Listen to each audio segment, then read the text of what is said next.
Hi guys, welcome to our channel. Hi friends, channel first time வந்தீங்கன்னா like பண்ணிட்டு subscribe பண்ணிருங்க. So இன்னைக்கான வீடியோல பாத்தீங்கன்னா தக் லைஃப்ல இருந்து நம்ம சிம்பு அவர்கள் வந்து இந்த படத்துல இருக்காரு. அவருக்கு ஒரு கிளிம்ஸ் வந்து ரிலீஸ் பண்ணிருக்காங்க. So ஆல்ரெடி வந்து சிம்பு இந்த படத்துல இல்ல அப்படின்ற மாதிரி சொல்லியிருந்தாங்க. மறுபடியும் வந்து கமிட்மெண்ட் ஆயிருக்காரு. So அந்த காளை படத்துல இருக்கிற லுக்ல வந்து இருக்காரு. பட் எப்படி இருக்க போகுதுன்னு பாத்திரலாம். ஃபர்ஸ்ட் வாங்க வீடியோ பாத்திரலாம். அதே மாதிரி அந்த பழைய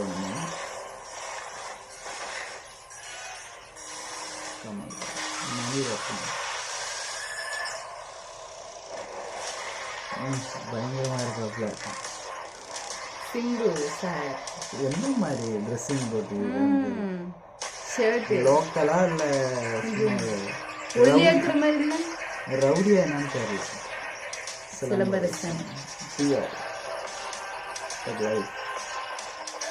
அவரோட லுக்க காட்டியிருக்கிறாங்க. அவரோட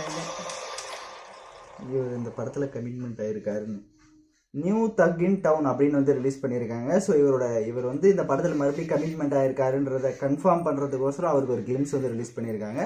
ஸோ ஃபர்ஸ்ட் வந்து கமலுக்கு எப்படி வந்து ஒரு இன்ட்ரோ மாதிரி கொடுத்தாங்களோ பாலைவனத்தில், அதே மாதிரி இவர் வந்து காரில் வர மாதிரி கொடுத்துருக்காங்க. பட் இவர் வில்லனா என்னன்னு தெரியல, வெயிட் பண்ணி தான் பார்க்கணும். ஸோ பிஜிஎம்மாக இருக்கட்டும் எல்லாமே வந்து பயங்கரமாக இருக்குது. ஸோ தக் லைஃப் படம் ஒவ்வொரு ஹைப் ஏற்றிட்டு இருக்காங்க, ஒவ்வொரு கிளிம்ஸும்லே வெயிட் பண்ணி பார்ப்போம். ஸோ நீங்கள் எந்த அளவுக்கு நம்ம எஸ்டிஆர் இந்த படத்தில் நடிக்கிறத பற்றி என்ன நினைக்கிறீங்க, கிளிம்ஸ் எப்படி பிடிச்சிருதுன்னு மறக்காமல் கமெண்ட் பண்ணிவிட்டு சேனலை சப்ஸ்கிரைப் பண்ணிக்கோங்க. தேங்க்யூ ஃபார் வாட்சிங் திஸ் வீடியோ. பாய்.